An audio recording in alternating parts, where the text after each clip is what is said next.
बिस्मिल्लाहिर्रहमानिर्रहीम। अस्सलामुअलैकुम। पीटीआई के अंदर क्या चल रहा है? खान साहब अब इस खेल को समझ रहे हैं या नहीं? ये सिर्फ सियासत नहीं है, ये इक़्तिदार के अंदर अंदरूनी कशमकश लगती है, जहां पर हर कोई अपना खेल खेल रहा है। इमरान खान की आखिरी कॉल अचानक गुफ्तगू में कैसे बदल गई? अवाम अब कन्फ्यूजन का शिकार हैं। क्या खान साहब वाकई उनकी अपनी टीम से अलग थलग हो रहे हैं? ये सवाल बहुत ख़तरनाक होता जा रहा है। जब उनकी अपनी पार्टी के लोग जेलों में बंदों को भूल जाते हैं तो फिर वफादारी क्या होती है?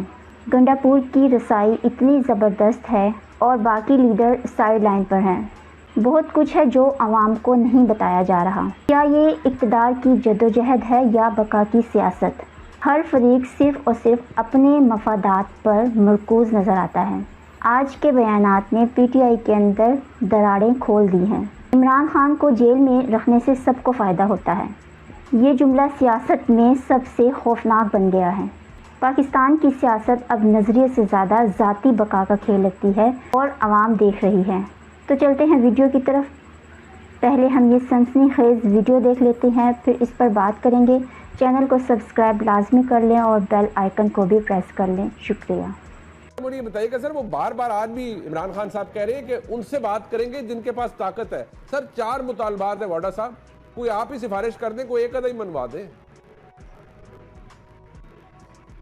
देखिए मुनीब साहब, आपने अगर नॉन स्टार्टर रखना है चीजों को, देखिए ये कौन है, मुझे एक बात बताएं कि कैसे गंडापुर साहब अचानक से उनकी इतनी एक्सेसिबिलिटी हो गई है कि वो आ रहे जा रहे, घर में आ रहे जा रहे। तो समझे ना इन सब चीजों को। जो मैं आपको नूरा कुश्ती कह रहा हूँ उसको समझे। बिल्कुल ठीक है कि कौन किस तरह वो इजाजत है, वो क्या लेके जा रहे हैं, वो बानी की क्या बात लेके आ रहे हैं। बानी आखिरी कॉल दे रहे थे और आखिरी कॉल से वो बातचीत पर आ गए हैं, चाहे वो ताकतवर से करना चाहते हैं, किससे भी करना चाहते हैं। एकदम एकदम एकदम यू टर्न है।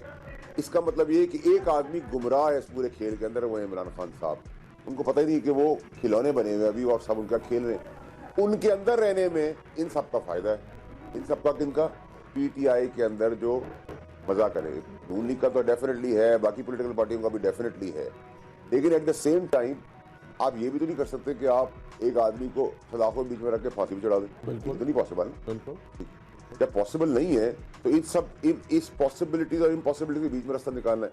ये रास्ता सिर्फ एक ही आदमी निकाल सकता है, वो है खान साहब खुद। कैसे सर? अब उनकी कैसे सर? पॉलिसी चेंज करें सर, पॉलिसी चेंज करें सर, क्या करें? 100% पॉलिसी चेंज करें। हर चीज अपने हाथ में, एक स्टेप पीछे हो और डायरेक्ट आए। जब तक ये जो साइड लाइंस पर हैं, ये साइड लाइंस में तो अभी मैं तो 2.5 साल पहले कह रहा था सर, जब खान साहब चांद पे थे और पार्टी आसमान पे थी जी, मैंने तो कहा था सब कुछ होगा, क्योंकि ये लोग थे उस वक्त तो खान साहब सुनने को भी तैयार नहीं थे।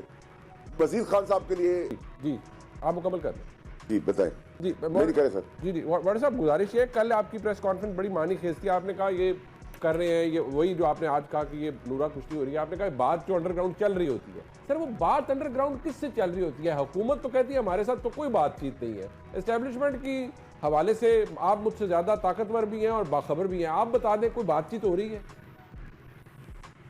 देखिए सर, हुकूमत के कुछ सिलेक्टेड हिस्से वही ब्रिज का किरदार रहेगा। जैसे गंडापुर जो है वो अथॉरिटी तो नहीं है ना, इमरान खान अथॉरिटी है। इसी तरह गवर्नमेंट के अंदर भी कोई ना कोई तो आर्बिट्रेटर होता है ना, जो मैसेंजर होता है। फॉर डायरेक्ट बराह रास्त तो ना कर रही है ना कोई निगोशिएट करी। और निगोशिएशन में मांग क्या रहे हैं? मांग सुनते क्या है? मांग ये है कि जी आप 26वीं अमेंडमेंट रोल बैक कर दें, if I am not wrong. 27वीं की बात करें भाई, 26वीं तो हो गई, ठीक है। दूसरा वो कहते हैं हमारा मैंडेट वापस कर दे। कभी चोरी हुआ, डाका डाला हुआ, वोट लिया हुआ, लीगल इलीगल, क्या हमने 18 मैंडेट वापस किया था जब तक हमें निकाल के बाहर नहीं फेंका था? तो क्या मैंडेट छीनने वाला, लेने वाला, वोट से आने वाला, लीगल इलीगल आपको मैंडेट दे देगा, यानी कि आपको दे दे? ठीक है। नंबर तीसरी चीज ये है कि सबको रिहा कर दे। कि सबकी रिहाई तो खान साहब की रिहाई होती है ना, सबकी रिहाई तो शाम में मुझे खुद चीख रहे कि मेरा कोई पूछने वाला नहीं है, उमर चीमा को पूछने वाला नहीं है, इजाज चौधरी को पूछने वाला नहीं है। तो देखिए जुल्म तो पार्टी के अंदर हो रहा है। मुझे बताया ना, गंडापुर और जितनी एक्टिव टीम नजर आ रही जो सिर्फ मीडिया तक हद तक, और जितने भी कफन बांधने वाले जो इनके लीडरान है, वो किसी को आज तक ईमानदारी के लिए पूछने के सब कुछ छोड़े। खान साहब की सगी दोनों बहनों को आज तक पार्टी के अंदर कोई जेल मिलने नहीं गया। तो मुझे आप बताएं कि क्या पीटीआई के वर्कर्स को, पीटीआई के सपोर्टर्स को ये नजर नहीं आ रहा कि उनके लीडर के साथ उनका क्या खेल खेला जा रहा है? ठीक है, मैं आपको बताऊं सर, जहां हम नलायकी की बात गवर्नमेंट की करते हैं तो मैं आपको ये भी बताऊं कि पीटीआई के जो इनर सर्कल है, जो आजकल बाप बना हुआ है और किसी वजह से बाप बना हुआ है जी।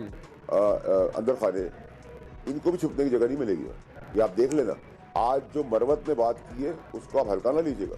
ठीक है, वो केपी की गवर्नमेंट की बात कर रहा है। ठीक है। तो ये सारी मशीनरी, ये सारा पैसा जो ऑर्गेनाइज करने के लिए चीजें लग रही हैं, वो कौन ला रहा है? मेरा बाप तो नहीं दे रहा वो पैसे, कोई बाहर से भी फंडिंग नहीं आ रही। प्रोग्राम में एक मैं खुर्रम साहब के पास जाने से पहले आपसे जरा लास्ट कमेंट चाहूंगा कि सर ये वापस भी हो जाता है ना, डकैती होती है, माल मतलूब का वापस भी हो जाता है। आपको तो पता है, आप तो खुद सियासत भी करते हैं, थाना कचहरी भी आपको पता है।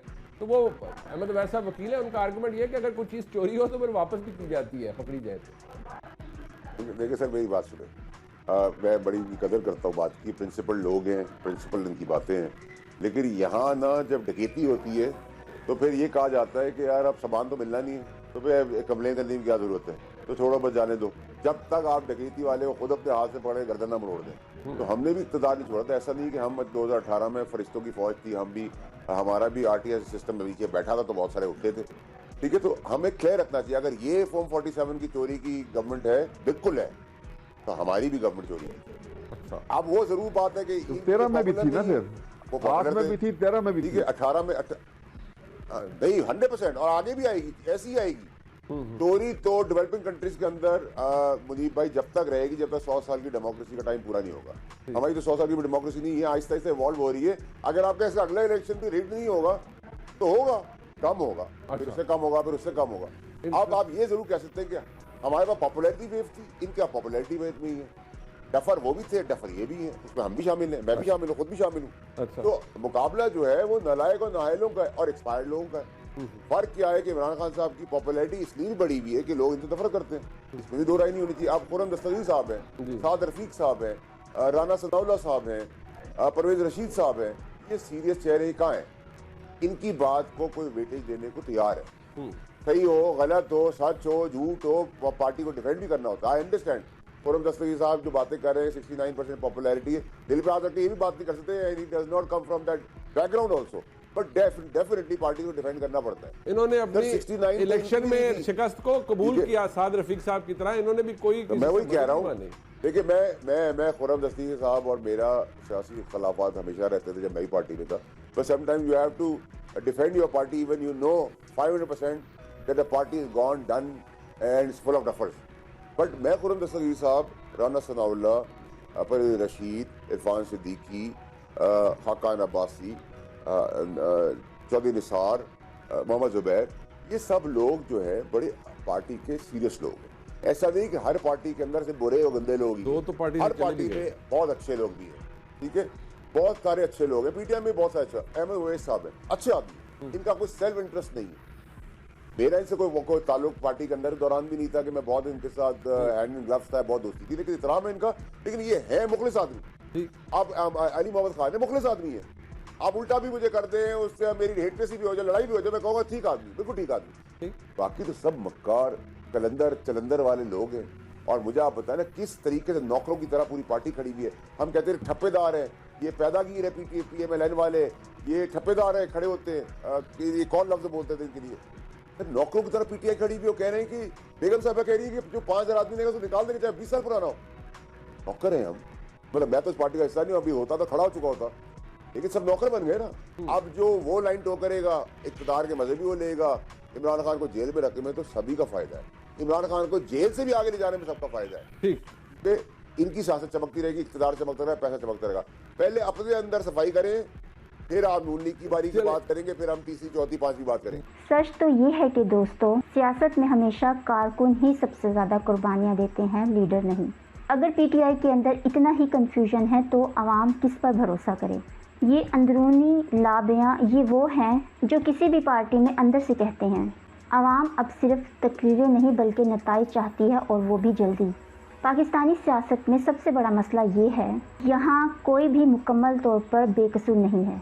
अगर निज़ाम तैयार ना हुआ तो ये तनाज़ा हर इलेक्शन के बाद दोबारा सर उठाएगा। बराह करम हमें तबसरे के सेक्शन में बताएं, क्या इमरान खान को अब अपनी पॉलिसियों को मुकम्मल तौर पर तब्दील कर देना चाहिए? आपका क्या ख्याल है? क्या सियासतदान असल गेम खेल रहे हैं या उनके गिर्द के लोग गेम खेल रहे हैं? एक बात वाज़ेह है अगले चंद माह पाकिस्तान की सियासत के लिए बहुत अहम होने वाले हैं।